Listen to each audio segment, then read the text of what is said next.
Assalamualaikum warahmatullahi wabarakatuh. Kembali lagi di channel Berita Mistis. Untuk kisah kali ini masih melanjutkan dari kisah yang sebelumnya, yaitu sebuah kisah yang diambil dari KBM, dari tulisannya akun yang bernama Epi Silma. Dan untuk kisahnya yaitu sebuah kisah yang berjudul Rahasia Mertua Penyimpan Kerangka. Sebelum kita masuk ke ceritanya, tekan dulu tombol like video ini dan jangan lupa tekan juga tombol subscribe channel ini. Dan nyalakan juga lonceng notifikasinya agar tidak ketinggalan cerita-cerita baru dari channel ini. Dan bagi teman-teman yang ingin membaca langsung ceritanya, nanti silakan saja kunjungi linknya yang nanti akan saya sertakan di kolom deskripsi. Dan teman-teman juga bisa mampir ke akun YouTube-nya penulis yang nanti linknya juga akan saya sertakan di kolom deskripsi.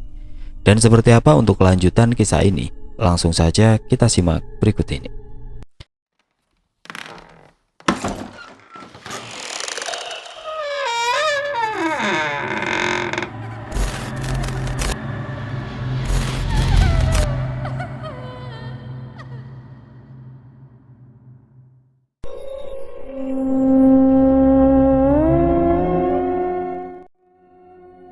Aku mulai menceritakan satu persatu kejadian yang aku dan mama alami. Mulai dari pada saat ada makhluk yang menyerupai Mas Bas di kamar mandi. Sosok yang duduk di sisi Mas Bas saat ia tidur. Sosok nenek tua yang mengganggu mama di kebun dan hadir di mimpiku. Hingga sosok peniru Mas Bas di teras rumah mama. Seumur hidupku, aku tidak pernah mengalami kejadian-kejadian seperti ini, Mas. Itulah sebabnya mengapa aku mencoba mencari tahu apa sebenarnya yang terjadi di rumah bapak ibu. Lalu, apa saja yang kamu temukan? Mas Bas masih meneruskan makanya dengan lahap, seolah ceritaku hanyalah iklan selingan di sebuah acara televisi. Aku menemukan foto ini terjatuh begitu saja di pangkuanku. Mas Bas tertawa pelan. Mungkin suatu kebetulan, Jeng. Awalnya kupikir begitu, Mas, sampai saat aku memperhatikan. Ternyata ada sosok nenek berwajah menyeramkan yang menemuiku di mimpiku. Terlihat juga di foto ini, namun saat aku mengerjap, sosok itu hilang. Mas Bas meletakkan sumpit lalu meneguk minumnya. Perlahan ia mengangkat foto yang tergeletak di hadapan kami. Aku tidak melihat sosok nenek tua di foto ini, Mas Bas berkata dengan tenang. Aku mengempaskan punggungku ke kursi berlapis kulit sintetis. Air mataku mulai merebak. Sudah kuduga, ujarku kecewa. Jangan nangis, Jeng. Aku malu dilihat orang. Baiklah, ceritakanlah semuanya. Aku mempercayaimu kok. Aku menggigit bibirku, menahan tetesan hangat yang nyaris bergulir dari sudut mataku. Mas Bas menarik selembar tisu dan mengusapkannya pada bawah mataku. Butuh waktu beberapa detik bagiku untuk menguasai diri. Jadi, Mas tidak kenal pria ini? Tanyaku dengan suara serak. Mas Bas menggeleng. Ia mulai memasukkan sepotong sasi ke dalam mulutnya dengan menggunakan sumpit bambu. Enggak, aku belum pernah melihatnya. Ayo kamu makan dulu, Jeng. Enggak apa-apa, kita sambil ngobrol. Aku menurut. Kukunya sepotong udang tempura tanpa minat. Pikiranku sedang melayang ke rumah mertuaku dan menduga-duga siapa sosok pria di dalam foto tersebut. Sebenarnya, apa yang sedang Bapak dan Ibu lakukan, Mas? Apa maksudmu?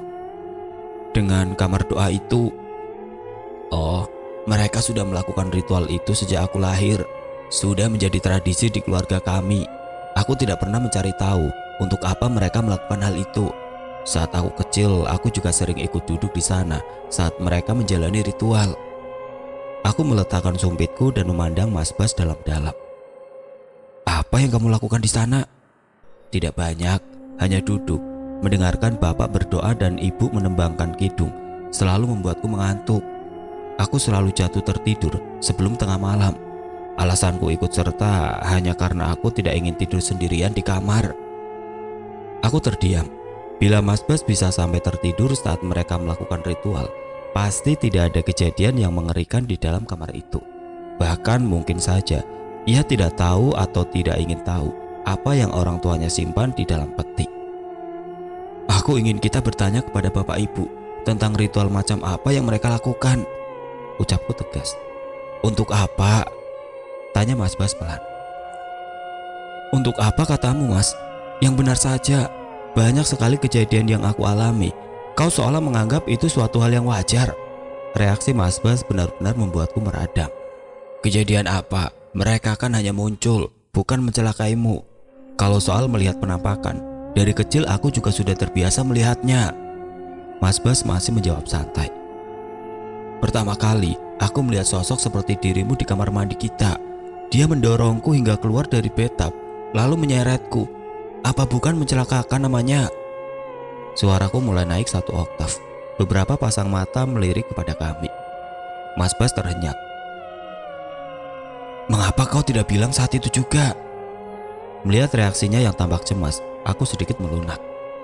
Saat itu, aku tidak ingin membuatmu khawatir. Lagi pula aku pikir penampakan itu hanya akan terjadi sekali. Namun ternyata gangguan-gangguan itu malah semakin parah. Mas Bas meraih kedua tanganku yang terkepal di atas meja, lalu menangkupkan dengan kedua tangannya. Aku tidak ingin kamu marah dan bersedih, Jeng. Apa yang kau ingin aku lakukan? Aku menarik nafas panjang untuk melonggarkan rasa sesak di dada. Seperti kataku, aku ingin kita bertanya kepada bapak dan ibu tentang ritual apa yang mereka lakukan. Harus seperti itu? Ya, kenapa tidak? Aku mulai emosi lagi. Sedari kecil, mereka mengajariku untuk menghormati orang tua, mengajariku unggah-ungguh, etika di budaya Jawa. Riku rasanya kalau harus menanyai mereka tentang hal itu. Mas Bas tampak kebingungan dan sedikit menunduk. Apakah menurutmu ada yang menyimpang dengan apa yang mereka lakukan? Lanjutnya, aku melirik kanan kiri sebelum menjawab. Apa bukan suatu hal yang aneh bila mereka menyimpan 2 kerangka manusia di kamar doa? Bisiku tepat di telinganya. Tubuh Mas Bas menegang. Ia menatapku tajam. Kerangka manusia? Kamu yakin? Kapan kamu masuk kamar itu? Aku menceritakan kejadian beberapa jam lalu, hingga sosok yang menyerupai ibu dan bapak menegurku.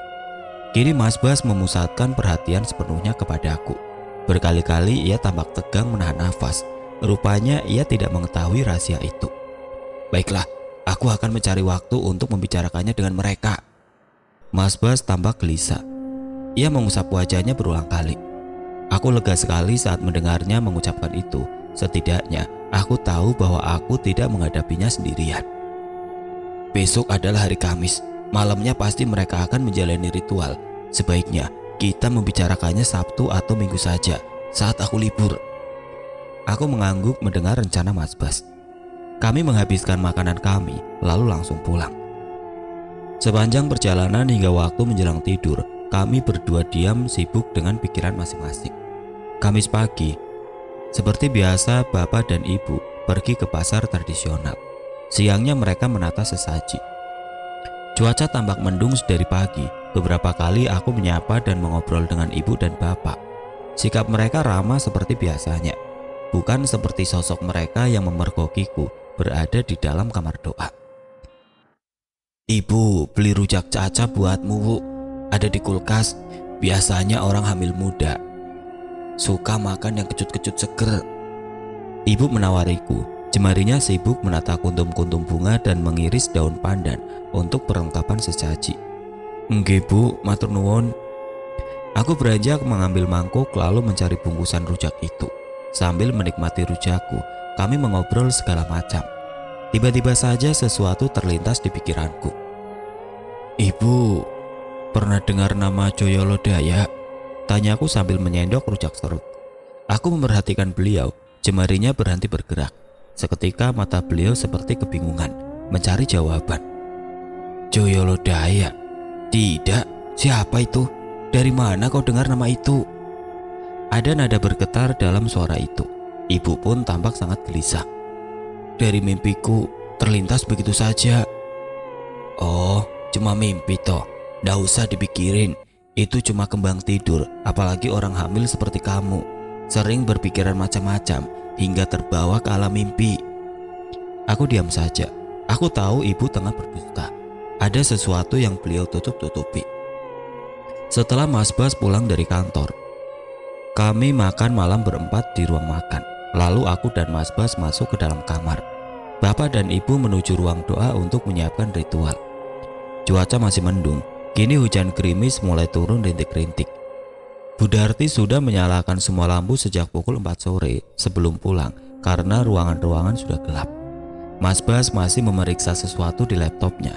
Sembari berbicara dengan manajernya di ponsel, aku memutuskan untuk berendam air hangat di bathtub untuk membuat tubuh dan pikiranku rileks. Dari jendela kamar mandi, bisa kulihat kilatan cahaya yang disusul dengan gemuruh menggelegar. Aku memejamkan mata, mencoba tidak hirau pada cuaca di luar yang kian memburuk. Seperti yang sudah kuduga, aroma kemenyan bercampur dupa dan semerbak bunga kini menyeruak masuk ke dalam kamarku hingga tercium hingga kamar mandi yang pintunya memang sengaja kubuka. Suara Mas Bas sedikit mengejutkanku. Aku membuka mataku sedikit. Aku mau tidur sekarang, Jeng. Besok ada senam pagi bersama. Aku harus berangkat lebih awal. Mas Bas berdiri di depan wastafel lalu menyikat giginya. Iya mas, sebentar lagi aku menyusul kok. Ia menghampiriku dan mencium keningku. Aku mencintaimu, Jeng. Aku juga mencintaimu, mas. Ia meninggalkanku, menutup sedikit pintu kamar mandi, lalu mematikan lampu kamar. Kini hanya lampu kamar mandi yang menyala. Entah karena tubuh dan pikiranku yang terlalu lelah, atau karena nyamannya berendam air hangat yang dicampur dengan aroma terapi. Tanpa sadar aku pun jatuh tertidur di bathtub. Aku tersentak dan terbangun saat mendengar suara Mas Bas. Jeng, bangun. Jeng, tolong aku. Mas Bas berusaha menggapai-gapaiku dengan tangan kirinya, sementara tangan kanannya memegangi sesuatu yang tidak kasat mata di lehernya. Seperti tersengat aliran listrik. Aku luar biasa terkejut. Spontan aku bangkit dari bathtub dan menyambar handuk, lalu detik berikutnya sudah meloloskan daster melewati kepalaku. Jenengan kenapa mas? Teriakku panik. Aku berusaha memeluknya. Tubuhnya bergerak-gerak liar di lantai kamar mandi, kini dengan kedua tangan pada lehernya. Kakinya meronta-ronta. Aku kebingungan apa yang sedang terjadi pada suamiku. Selintas ku tengok pantulan cermin di wastafel. Aku melihat makhluk berwujud nenek tua bermata putih menyeramkan itu sedang mencekik leher suamiku. Aku menengok ke arah Mas Bas. Tidak kulihat makhluk itu, namun saat tatapanku kembali ke cermin, makhluk itu tampak tertawa terkekeh-kekeh hingga lehernya mendongak ke belakang. Kini bahkan aku bisa mendengar suara tawanya yang mengerikan. Aku menunduk, mencoba melepaskan cengkrama tangan yang tidak terlihat pada leher Mas Bas. Aku ingin berteriak memanggil bapak ibu, namun aku mendengar suara mereka sedang menembang dan merapal doa. Aku bingung dan ketakutan. Namun akhirnya aku berteriak juga saat sebuah tangan mencengkram lenganku. Aku menoleh ke arah pemilik tangan. Mas Bas. Ia meletakkan telunjuknya di depan bibir. Kini aku semakin panik dan bertambah bingung. Ada dua sosok Mas Bas di hadapanku. Ayo kita pergi, Jeng, ajak Mas Bas yang mencengkram lenganku. Tapi itu bukan aku. Mereka hanya berusaha menakutimu. Ayo segera kita tinggalkan rumah ini. Aku masih melirik sekilas kepada Mas Bas yang meronta-ronta dalam cekikan makhluk berwujud nenek itu yang kini bisa kulihat dengan mataku sendiri. Tidak berpikir dua kali, aku pun bangkit dan berlari mengikuti Mas Bas keluar kamar. Aku membuka pintu kamar, lalu pintu depan. Mas Bas mengawasi keadaan. Kunci garasi mana? Kunci mobil? Teriakku panik. Mas Bas menggeleng bingung. Kunci mobil? Mungkin di tas kerjaku di kamar, aku lupa. Tangisku meledak di depan pintu garasi yang terkunci. Kami tidak mungkin kabur mengendarai mobil. Ayo kita lari saja. Mas Bas menarik tanganku menuju ke gerbang yang beberapa puluh meter jaraknya dari pintu rumah. Dengan terisak-isak, aku memacu kakiku sekuat tenaga menuju gerbang. Mas Bas mengikutiku di belakang untuk berjaga-jaga. Segera saja tubuhku basah kuyup. Daster yang kukenakan terasa melekat di kulitku yang kedinginan. Kami berlari melewati deretan pohon-pohon rimbun. Lampu taman yang tersiram air hujan tidak mampu menerangi jalan setapak yang kami lalui. Beberapa saat kemudian aku tersadar. Mas Bas tidak berbicara lagi padaku. Aku menoleh ke belakang untuk memastikan ia masih mengikutiku. Seketika aku menjerit keras saat kulihat sosok Mas Bas kini perlahan berubah wujud. Tubuhnya semakin tinggi dan membesar. Wajah dan tubuhnya mulai ditumbuhi bulu-bulu hitam yang berkilat tersiram hujan. Matanya melebar dan kini berwarna merah. Kepalanya mulai tumbuh tanduk yang semakin tinggi. Sepasang taring keluar dari lubang bibirnya. Makhluk itu menggeram seperti senang sekali. Aku berteriak histeris. Hatiku bimbang antara kembali ke rumah untuk menolong Mas Bas yang asli atau meneruskan berlari ke gerbang yang pasti terkunci. Aku menangis keras dan berteriak. Keputusan harus segera kuambil. Aku berbalik melewati makhluk raksasa hitam itu. Aku berdoa dalam hati, semoga masih ada waktu untuk menyelamatkan Mas Bas. Aku tidak peduli seandainya aku harus mengobrak-abrik kamar doa untuk meminta bantuan bapak ibu. Aku terus berlari. Sayup seperti ku dengar suara kidung yang ibu tembangkan. Ah! Tubuhku terbanting ke tanah. Aku terpeleset licinnya tanah basah di bawah pohon beringin. Air mataku kini bercampur air hujan. Mataku terasa pedih. Tubuhku ngilu. Lututku terasa perih terantuk semen pembatas jalan setapak. Saat petir menyambar, bisa kulihat darah merembes keluar dari lututku yang robek. Baru saja aku hendak bangkit. Tiba-tiba saja sosok makhluk berbulu itu sudah ada di hadapanku. Tangannya yang panjang dan besar berhasil menyambar pinggangku.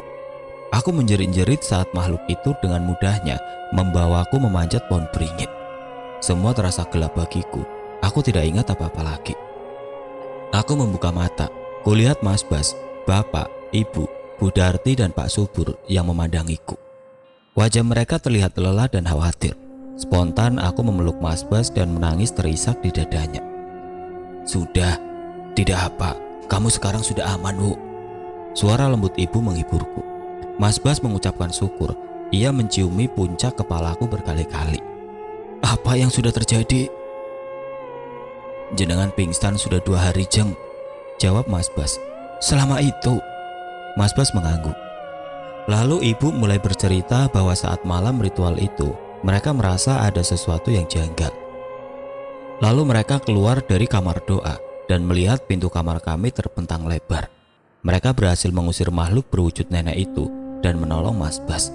Beberapa saat mereka melakukan ritual batin untuk mencariku yang disembunyikan makhluk gaib. Akhirnya aku pun ditemukan tergeletak di bawah pohon beringin. Aku terisak selama mendengar ibu bercerita. Bapak, Bu Darti, Pak Subur dan Mas Bas hanya dia membisu. Bu Darti memberi isyarat pada suaminya untuk keluar dari kamarku. Kini tinggal kami berempat di kamar itu. Aku tidak mau lagi tinggal di rumah ini, Bu. Izinkan kami pindah ke rumah Mama sebelum kami mendapat rumah sendiri, ujarku memelas. Ibu dan Bapak tidak pernah melarangmu untuk meninggalkan rumah ini. Tapi masalahnya, makhluk itu akan terus berusaha mencari dan mencelakai kalian hingga keinginannya terpenuhi, dimanapun kalian berada. Tiba-tiba saja aku merasa sangat membenci kedua mertuaku. Sebenarnya, apa yang kalian lakukan padaku dengan ritual-ritual itu? Aku tahu kalian ingin mencelakaiku. Aku melirik Mas Bas. Tatapan matanya tampak terluka saat aku menuduh orang tuanya melakukan kekejian padaku di saat aku sedang mengandung cucu mereka. Kami tidak ingin mencelakaimu. Justru kamilah yang selama ini menjaga kalian. Kamu dan Bas serta calon anak kalian. Tanpa kami, mungkin kalian semua sudah jadi mayat. Aku terkesiap. Mas Bas menahan nafas. Apa maksud ibu? Dan tulang siapa itu di kamar doa? Siapa Joyo Lodaya? Bukankah kalian keturunan Joyo Lodaya? Kalianlah yang menyebabkanku menderita. Bapak tampak terkejut dengan pertanyaanku. Kini beliaulah yang ingin menjawabnya. Justru kaulah yang keturunan Joyo Lodaya. Bagi tersambar petir aku mendengar jawaban itu. Aku, nada suaraku seketika melemah. Ya, kaulah cicit buyut Jaya Lodaya. Kami terikat perjanjian sumpah untuk menyelamatkanmu. Menyelamatkanku dari apa? Dari kematian turun-temurun akibat kutukan iblis. Aku tidak mengerti. Sebentar. Aku turun dari ranjang, kubuka laci meja riasku lalu kutunjukkan foto yang kuambil dari gudang. Siapa ini? Lalu tulang belulang siapakah yang kalian puja? Kini ibu angkat bicara. Kami tidak memuja, kami justru menjaga pemilik tulang itu agar tidak menjadi tumbal budak iblis dan gentayangan mencelakakan orang lain. Ibu menoleh kepada bapak, seperti meminta persetujuan. Bapak mengangguk penuh wibawa. Itu tulang milik saudara kembar Baskoro. Ia meninggal saat mereka berumur 1 tahun. Tulang yang lainnya adalah milik lelaki ini. Ia datang kepada kami dan tinggal di rumah ini hingga ajalnya menjemput. Dia adalah ayah kandungmu. Bohong, ayah kandungku adalah Adi Sucipto dan beliau sudah meninggal karena sakit jantung. Amarahku meledak, tangisku pun pecah. Bapak menarik nafas panjang, ibu menunduk. Bapak melanjutkan, ayah kandungmu meninggalkanmu saat masih dalam kandungan karena ia tahu kematian sedang mengincarnya. Ia tidak mau membuat mamamu menderita karena tingkahnya yang aneh dan selalu ketakutan. Aku terisak-isak. Tidak heran mengapa aku merasa familiar dengan sosok pria di dalam foto itu. Kutukan apa yang sedang berlaku di keluargaku? Rintiku mengibak. Aku merasa sangat malu karena sudah menuduh keluarga Mas Bas yang ternyata selama ini menjadi pelindung kami. Kisahnya dimulai sejak ratusan tahun lalu saat cicitmu, Joyo Lodaya, terikat perjanjian iblis yang akhirnya mengorbankan keluargamu dan keluarga kami. Temaram sinar yang berasal dari sebuah lampu minyak yang digantung di tengah ruangan menyeruak melalui celah-celah pada deretan papan kayu jati di sebuah rumah kecil di lembah Gunung Welirang. Terdengar percakapan lirih 3 orang lelaki yang sedang berembuk. 3 gelas besar kopi pahit dan 2 buah piring berisikan singkong dan jagung rebus yang sudah mulai mendingin menemani obrolan mereka. Rumah sederhana itu adalah milik Sujiwo dan istrinya Surtini. Kedua sahabat Sujiwo, Waluyo dan Joyo Lodaya, sedang mengunjunginya untuk mengatur siasat perlawanan terhadap kompeni Belanda.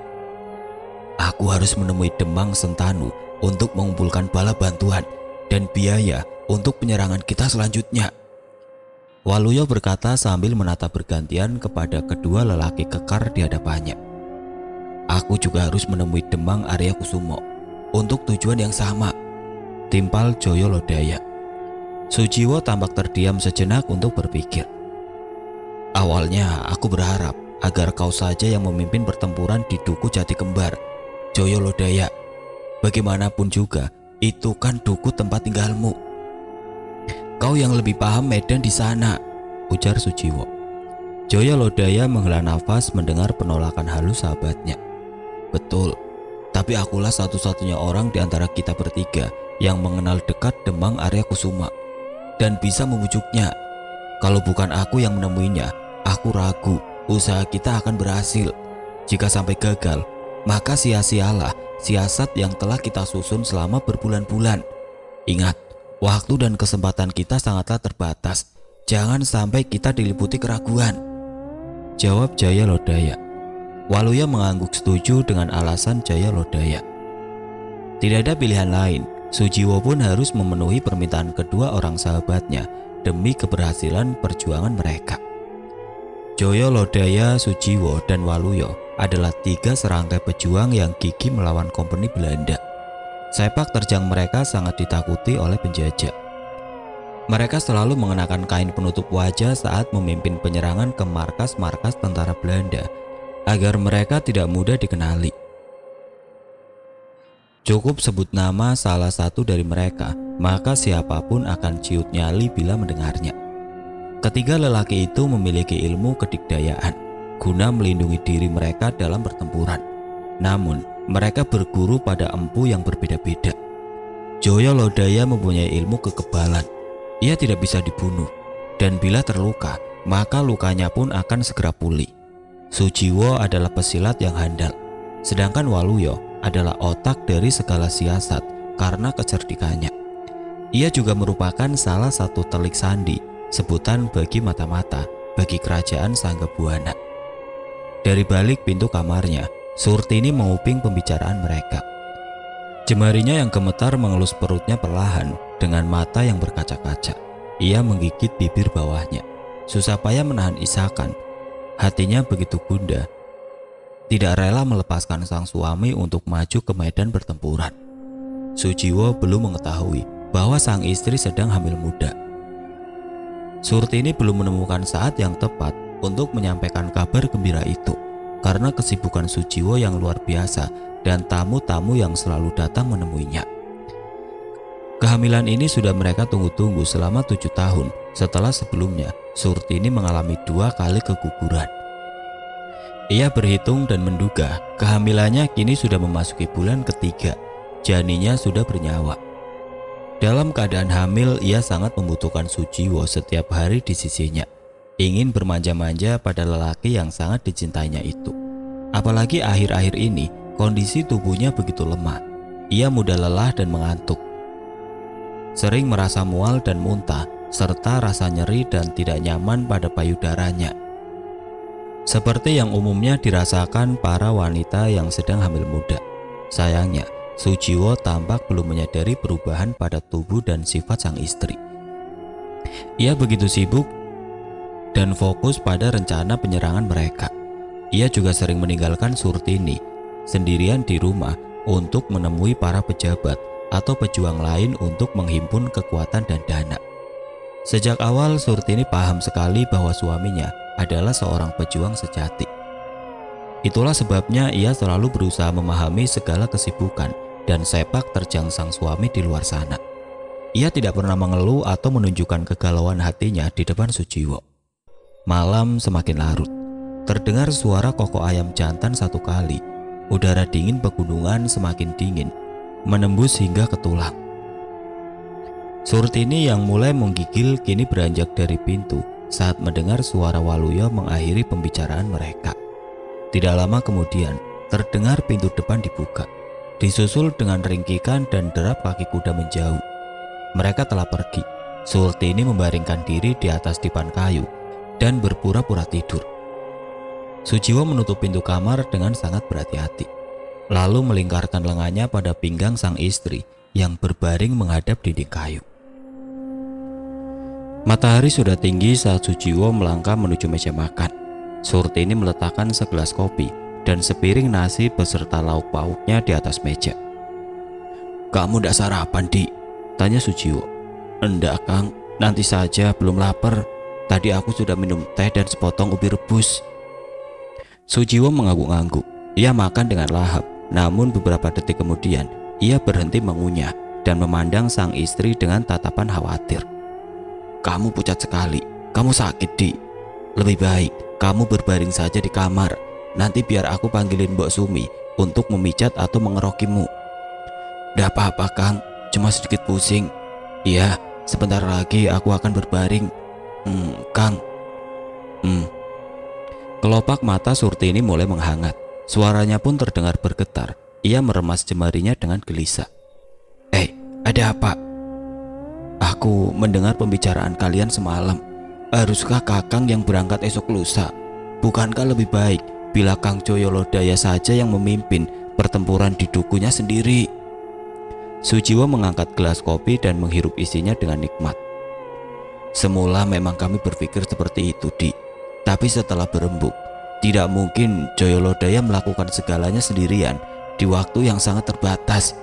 Kami mendapat kabar dari Telik Sandi bahwa kompeni mengirimkan lebih banyak lagi pasukan mereka dari Belanda. Bila jumlah pasukan mereka bertambah hingga 3 kali lipat, kami tidak mungkin sanggup melawan mereka. Itulah sebabnya kami harus menggempur mereka secepatnya sebelum pasukan tambahan mereka tiba." Demang Arya Kusuma mempunyai banyak kerabat dan teman para pendekar yang tangguh dan mumpuni. Namun dari kami bertiga, hanya Joyolodayalah yang mengenal beliau. Bila aku atau Waluyo yang menemui beliau, belum tentu beliau akan bersedia membantu kami. Bisa-bisa beliau malah mengira kami Telik Sandi dari pihak Belanda. Itulah sebabnya kami harus bertukar tugas." Sujiwo menerangkan panjang lebar kepada istrinya dengan penuh kesabaran. Jemarinya menggenggam tangan Surtini yang menunduk dengan mata basah. Surtini menyusut hidungnya dengan ujung kebaya. Sujiwo menggeser letak kursinya untuk lebih dekat pada Surtini. Ia mendekap bahu sang istri. "Kapan Kakang akan berangkat?" "Besok malam, Di. Aku akan kembali sekitar 5 hari lagi." Surtini menarik nafas dalam-dalam. "Jangan menangis, Di. Toh sudah biasa kan Kakang meninggalkanmu untuk bertempur." Sujiwo membujuk. Ia mengusap bulir air mata di pipi Surtini dengan punggung telunjuk kanannya. Iya Kang, tapi kali ini berbeda. Aku hamil Kang. Sujiwo berseru tertahan, matanya membelalak. Benarkah kamu hamil? Surtini tersenyum tipis seraya mengangguk. Duh Gusti, matur nuwun. Sujiwo mengatupkan kedua telapak tangannya, kepalanya memandang ke atas, ujung jarinya sejajar dengan dagu, matanya kini berkaca-kaca. Lalu ia mendekap erat tubuh sang istri, lama sekali. Surtini memejamkan mata dan menghirup aroma tubuh suaminya dalam-dalam. Syukurlah Di, kira-kira berapa bulan usia kandunganmu? Ia bertanya sambil meremas lembut kedua lengan sang istri. Mata mereka beradu mesra. Sujiwo mengecup pipi Surtini dan mengelus perutnya. Kira-kira 3 bulan Kang. Pantas saja kamu sering sakit, mengeluh mual dan pusing, tidak berselera makan, dan suka marah-marah tidak jelas. Goda Sujiwo sambil mencubit hidung Surtini yang mungil dan bangir. Wanita itu tersipu malu. Teringat perilakunya beberapa hari ini yang memang sering uring-uringan dan mudah meneteskan air mata. Namun sedetik kemudian raut wajah Sujiwo menjadi murung. Di tengah kebahagiaannya, ia harus menjalankan tugasnya dan meninggalkan sang istri. Surtini diam saja. Ia juga merasakan perubahan raut wajah sang suami. Kita ke pasar Yudi, beli makanan atau apapun yang kamu mau. Kakang tidak mau jabang bayi kita ngileran nantinya. Ajakan Sujiwo disambut senyum lebar Surtini. Ia mengangguk dan bergegas menuju kamar untuk berganti pakaian. Sujiwo menyeruput kembali kopinya, lalu bangkit dari kursi. Aku mandi sebentar Di, teriaknya sebelum lenyap di balik pintu dapur.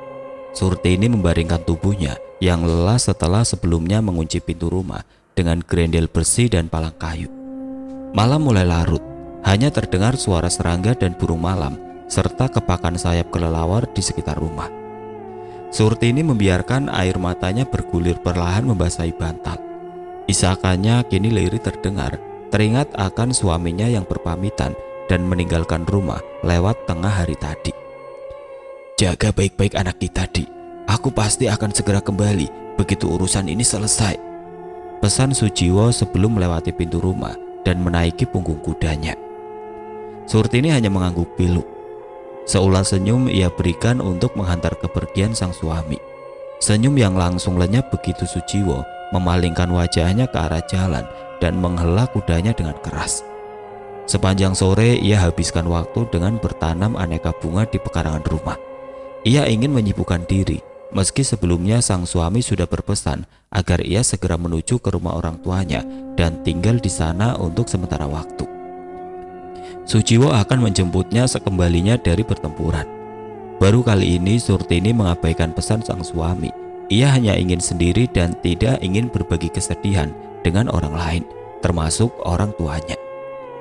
Baru saja ia hendak terlelap, terdengar ringkikan dan derap langkah kaki kuda dari kejauhan. Pasti menuju rumah ini, pikir Surtini. Tapi siapa penunggang kuda itu? Apakah suamiku kembali lagi? Mengapa? Sontak Surtini segera bangkit dari tidurnya dan duduk tegak di atas ranjang dengan memasang telinga. Derap langkah kuda itu semakin melambat, lalu berhenti di pekarangan rumah. Pasti itu bukan suaminya. Sujiwo selalu membawa kudanya langsung ke istal di belakang rumah setiap kembali dari perpergian. Surtini masih memasang telinga. Terdengar suara gumaman seorang lelaki menenangkan kudanya. Ya, pasti itu bukan suaminya. Surtini ketakutan. Siapa lelaki yang mendatangi rumahnya di malam selarut ini di saat suaminya sedang tidak ada di rumah? Apa yang harus ia perbuat? Suara gumaman itu masih terdengar. Sepertinya lelaki itu menambatkan kudanya di bawah pohon jambu air besar di depan rumah. Tidak lama kemudian terdengar langkah kaki, disusul ketukan perlahan di pintu depan. Kang Sujiwo, apakah sudah tidur? Surtini yang semula begitu tegang dan ketakutan, kini menghembuskan nafas lega. Itu suara Joyo Lodaya. Tapi mau apa dia datang malam ini? Kang, bukakan pintu. Ada pesan penting untukmu. Surtini cepat-cepat membenahi pakaiannya dan menyambar sehelai kain panjang untuk menutupi tubuhnya. Ia bergegas ke arah pintu depan untuk membukakan pintu. Ia menarik grendel besi lalu mencabut palang pintu kayu dan menyandarkannya di dinding. "Oh, Kang Joyo, ada apa malam-malam datang, Kang?" tanya Surtini di ambang pintu. Ia merapatkan kainnya di sekeliling bagian atas tubuhnya. Udara dingin yang menyeruak masuk seketika menerpa tubuhnya, membuatnya menggigil. Joyo Lodaya menyadari satu hal. Bila Surtini yang membukakan pintu rumahnya di tengah malam seperti ini, itu artinya Sujiwo sedang tidak berada di rumah. Namun, toh ia tetap saja bertanya, "Maaf Nyai, apa Kang Sujiwo ada?" "Dia sudah berangkat siang tadi ke dukumu, Kang." "Ada apakah?" Joyo Lodaya tampak gelisah. Ia mengumpat pelan. Surtini memandanginya dengan penuh tanda tanya. Joyo Lodaya tampak menimbang sejenak. Surtini menunggu dengan rasa penasaran. Tadi saat separuh perjalanan menuju ke rumahku dari tempat Demang Arya Kusuma, seorang telik sandi mencegatku dan memberiku kabar bahwa pasukan kompeni sedang membangun markas di desa Landung. Kang Sujiwo belum mengetahui hal itu. Aku pikir alangkah baiknya aku memberitahunya tentang hal itu agar pasukannya siap. Namun ternyata aku terlambat.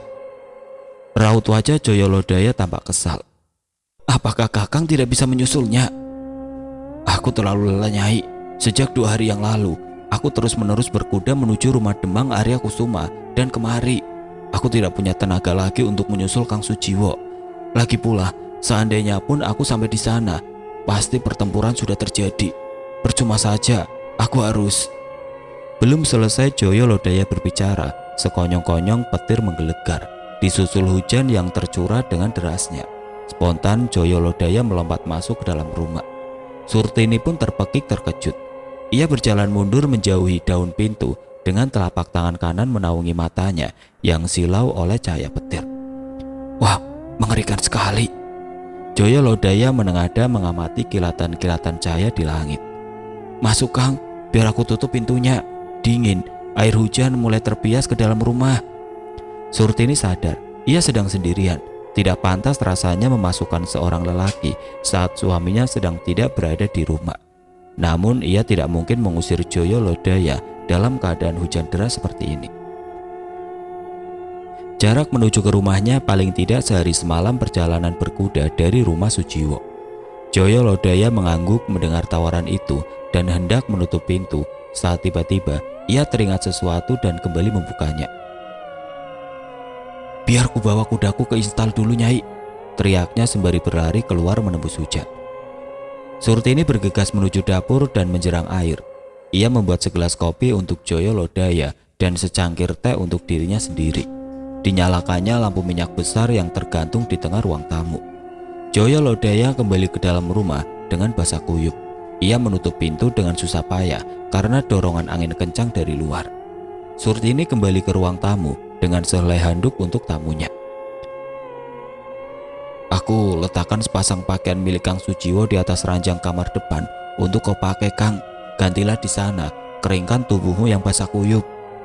Surtini berkata tanpa berani menatap mata lelaki di hadapannya. Berdua saja dengan lelaki lain di rumah itu membuatnya menjadi canggung. "Matur nuwun Nyai." Lelaki itu berterima kasih lalu berbalik menuju ke kamar depan, kamar yang sering dipakai para tamu bila menginap di rumah itu. Surtini masih duduk terdiam di ruang tamu sambil meminum tehnya. Tidak berapa lama Joyo Lodaya pun bergabung dengannya. Lelaki itu meraih gelas kopinya yang masih panas mengepul. "Aku akan beristirahat sebentar sembari menunggu hujan reda Nyai." Surtini mengangkat wajahnya dan memandang ke arah pintu. "Malam sudah terlalu larut Kang. Lagi pula hujan deras seperti ini mungkin tidak akan reda hingga esok pagi. Aku juga tidak sanggup lagi terjaga. Seandainya kau pergi nanti, tidak ada yang akan mengunci pintu depan karena aku sudah terlelap. Lebih baik kau menginap saja di kamar depan. Besok pagi baru kau bisa melanjutkan perjalanan." Surtini nyaris tidak percaya kalimat itu bisa meluncur begitu lancar dari bibirnya. Ia mengundang lelaki itu untuk menginap tanpa ragu. Tapi toh ini bukan untuk pertama kalinya Joyo Lodaya menginap. Lagi pula lelaki itu adalah sahabat suamiku. Terdengar bisikan hati kecil Surtini membela diri. Joyo Lodaya tampak menimbang sejenak. "Baiklah kalau begitu. Silahkan kalau Nyai ingin beristirahat. Aku akan tidur sebentar lagi. Surtini mengangguk. Ia berpamitan, lalu melangkah ke arah kamarnya. Joyo Lodaya meraih tas kulitnya dan mengambil sebuah kotak berisikan beberapa linting rokok kretek. Beberapa detik kemudian ia sudah larut dalam lamunan dengan sebatang rokok terselip di bibirnya. Surtini mendesah dan menggelinjang penuh rasa nikmat. Ia bermimpi sang suami sedang menjamahnya, namun tiba-tiba saja ia terbangun saat merasakan itu nyata, bukan sekedar mimpi. Seorang lelaki sedang mencumbuinya dalam kegelapan kamar. Itu bukan Sujiwo. Ia hafal betul lekuk dan aroma tubuh sang suami. "Ah, pergi!"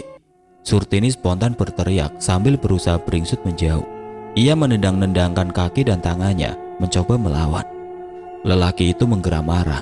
Ia mencengkram dan menarik kedua betis Surtini kuat-kuat hingga tubuhnya kembali ke posisi semula, terlentang di tengah ranjang. Surtini mulai berteriak-teriak histeris. "Jangan, Kang, sampean adalah sahabat suamiku. Sadar, Kang, nyebut." Namun teriakannya bagai tertelan oleh suara petir dan guntur yang menggelegar dan sahut menyahut. Sekuat apapun ia mencoba melawan, tenaga si penyerang jauh lebih kuat menahan tubuh ringkihnya. Surtini terus menangis, meronta dan memohon, namun lelaki itu tidak peduli. Kini ia memegangi kedua lengan Surtini. Wanita itu berusaha mengangkat kepalanya, mencoba bangkit. Ia terus berteriak histeris. Lelaki itu kehilangan kesabaran. Plak! Ia menampar pipi kiri Surtini dengan keras. Wanita itu pun terkulai pingsan. Lelaki itu tertawa lirih. Ia merenggut kain jarik Surtini dan melemparkannya ke arah pintu kamar. Surtini terkapar lunglai, membuat lelaki itu leluasa menggagahinya. Surtini terbangun manakala matahari mulai condong ke barat. Ia mencoba beringsut untuk menyandarkan punggungnya pada sandaran ranjang. Tubuhnya serasa remuk redam, nyeri di setiap jangkalnya. Persendiannya serasa terlepas, lemas dan lunglai. Tidak hanya itu, ia juga merasakan luka pada area kewanitaannya. Namun yang paling parah adalah luka di batinnya. Luka yang sangat pedih dan menyayat hati. Surtini menangis sesegukan sambil memeluk dan meremas sebuah bantal. Tubuhnya gemetar menahan perasaan kotor, jijik, dan sakit hati serasa mengepung dirinya. Membuatnya tersegal, sulit untuk bernafas. Sepanjang siang ia masih saja berada di atas ranjang, menyesali nasibnya, menyesali kebodohannya. Tertatih Surtini melangkah menuju bilik kamar mandi yang terletak di ujung belakang rumah. Tubuhnya yang polos tanpa selai benang pun memperhatikan beberapa luka lebam yang mulai berwarna biru keunguan. Ia mengernyit dan meringis menahan sakit. Rasa mulas yang luar biasa terasa menusuk-nusuk dan meremas perutnya, membuatnya mengadu terisak-isak. Keringat dingin muncul di dahinya dan membuat tungkainya gemetar, nyaris tidak berdaya untuk menopang tubuhnya. Kakus terletak di belakang rumah, di bawah sebatang pohon nangka besar yang tumbuh subur di kebun. Tidak mungkin ia ke sana dengan tubuh polos seperti itu. Terkadang ada petani atau pengembala sapi dan kambing yang melintas di jalanan setapak di sisi kebunnya. Surtini tidak ingin menjadi bahan tontonan gratis bagi mereka. Langkah kakinya menimbulkan suara gemersik di atas lantai bilik mandi yang berupa hamparan bebatuan kecil yang diambil dari sungai. Surtini mendekati bak mandinya yang berupa sebuah batu besar yang dipahat hingga menyerupai sebuah mangkuk raksasa. Ia meraba permukaan air jernih yang mengisi setengah bak batu itu. Airnya dingin sekali, air sisa kemarin. Surtini membuka sumbat yang terbuat dari batang pohon aren pada pipa bambu yang dipasang di atas bak. Seketika air pegunungan mengalir deras mengisi bak batu itu hingga penuh. Surtini termangu memandangi air yang membuncah-buncah hingga membentuk buih di permukaan bak. Ia membiarkan air itu terus mengalir. Diraihnya sebuah gayung yang terbuat dari batok kelapa dan bergagang pendek yang terbuat dari batang bambu kuning. Perlahan, ia mengguyur kedua lengannya secara bergantian. Cahaya matahari menerobos melewati sebuah lubang kecil di atas bak mandi. Cukup untuk membuat Surtini memandang jelas semua luka memar di tubuhnya. Ia kembali terisak, tubuhnya terhuyung, manakala rasa sakit di perutnya muncul lagi. Kali ini sangat luar biasa. Ah! Surtini mengerang keras. Ia terduduk di lantai bilik mandi sambil menangkupkan tangan kanan di atas perutnya. Gayungnya terjatuh di atas batu dengan suara berisik. Tangan kirinya berpegangan pada tepian bak. Ia merasakan sesuatu bergejolak di dalam perutnya, lalu disusul oleh lantai bilik mandi yang memerah. Darah segar mengalir dan segera bercampur dengan air luapan dari bak. Darah dari rahim Surtini. Perempuan itu terpana melihat aliran darah yang terus menderas keluar dari bagian bawah tubuhnya. Sontak matanya membelalak saat melihat sesuatu seperti segumpal daging yang keluar bersamaan dengan aliran darah itu. Surtini beringsut menunduk untuk menggapai gumpalan daging itu sebelum hanyut terbawa air ke saluran pembuangan di belakang rumah. Di atas telapak tangannya, Surtini bisa melihat dengan jelas wujud bakal tubuh dengan 2 buah titik hitam yang berdekatan dan sebentuk ekor pendek. Itu janinnya, buah hatinya bersama Sujiwo yang sudah mereka nantikan selama bertahun-tahun. Surtini menjerit histeris. Langit terasa runtuh menimpanya. "Tidak, kamu iblis Joyo Lodaya, kau membunuh anak kami." Surtini tersungkur lemas dengan mayat janinnya dalam genggaman. Ia pun kehilangan kesadaran. "Kula nuwun Nyai," terdengar suara Mbok Sumi dari arah pintu belakang. Surtini perlahan membuka matanya. Ia tidak sedang tidur, namun tubuhnya terasa sangat lemas sehingga tidak sanggup untuk meninggalkan ranjang. "Sebentar, Mbok," jawabnya lirih. Dengan berpegangan pada tiang ranjang, Surtini memaksakan diri untuk bangkit. Dililitkannya selai kain jarik sebatas ketiak hingga betisnya. Lalu ia membukakan pintu untuk Mbok Sumi. "Tumben, pintu belakang pakai dikunci segala," gurau Mbok Sumi dari balik pintu. Senyum lebar perempuan parubaya itu seketika berganti dengan gurat kecemasan saat beradu pandang dengan mata Surtini yang berkaca-kaca dan raut wajahnya yang pucat pasi bagaikan mayat. "Nyai kenapa?" Mbok Sumi berseru tertahan saat melihat lebam membiru di bahu dan kedua lengan Surtini. Wanita itu meletakkan keranjang belanjaannya dan dengan sigap mengapit punggung Surtini sebelum tubuh ramping itu merosot ke lantai. Dengan susah payah Mbok Sumi menuntun Surtini untuk duduk di sebuah kursi makan berukir. Setelah menyandarkan Surtini dalam posisi yang nyaman, Mbok Sumi menuangkan segelas air putih dari kendi dan membantu Surtini untuk meneguknya. Jemari Surtini terasa dingin dan gemetar di bawah genggaman tangan Mbok Sumi yang membantunya memegang gelas. "Nyai mau berbaring di kamar saja, mari si Mbok bantu." Surtini mengangguk lemah. Mbok Sumi memberi isyarat agar Surtini menunggu sebentar. Ia mengambil keranjang belanjaannya yang penuh dan membawanya masuk ke dapur sebelum mengunci pintu belakang. "Nyai sakit, masuk angin, biar si Mbok kerok dan pijetin ya," tanya Mbok Sumi setelah membaringkan Surtini di ranjangnya. Surtini menggeleng lemah. Bulir-bulir air mata terasa hangat mengalir ke sisi wajahnya. "Ada apa Nyai? Apa yang terjadi? Tadi pagi si Mbok ke pasar dan membelikan buah mangga kesukaan Nyai. Kebetulan tadi ada yang jual. Nyai sudah makan? Mau si Mbok iriskan mangganya?" Surtini menarik nafas panjang dan memandangi Mbok Sumi dengan wajah yang sembab dan mata yang bengkak memerah.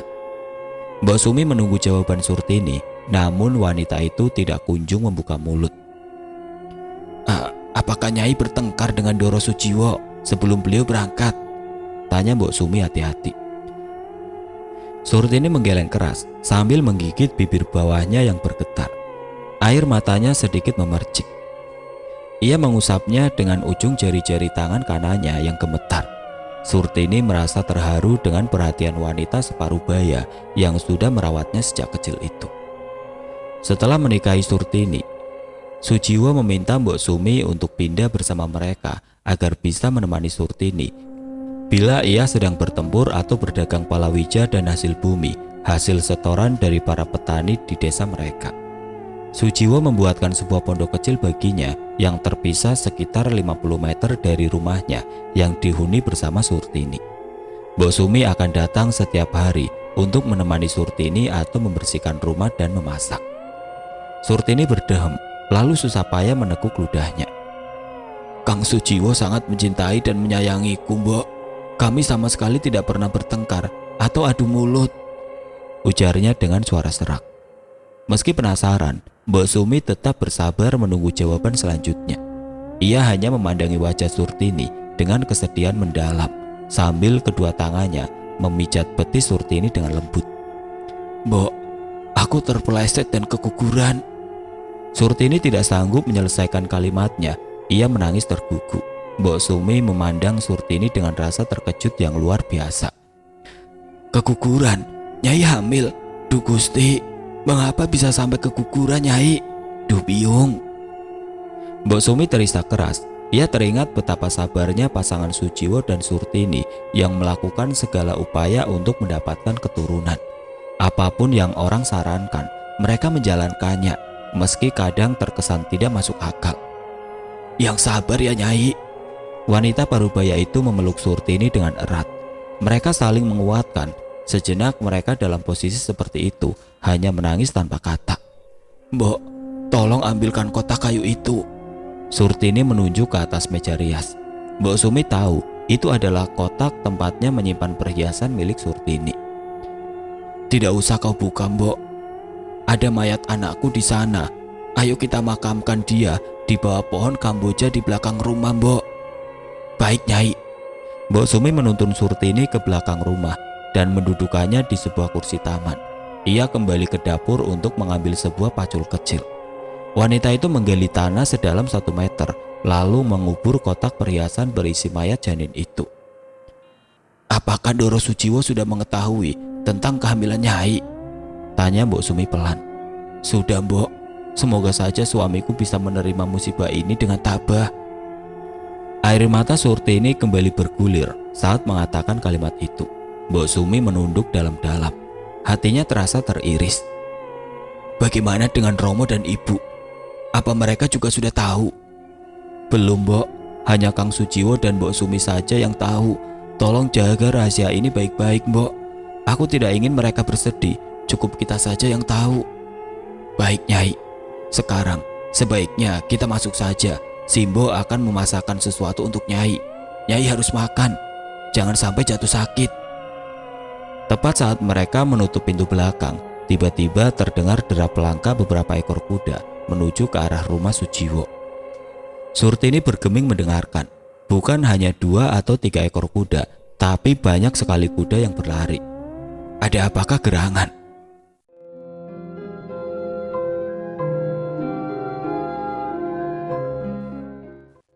Oke teman-teman, sampai di sini dulu ceritanya. Nantikan kelanjutan kisah ini di video berikutnya.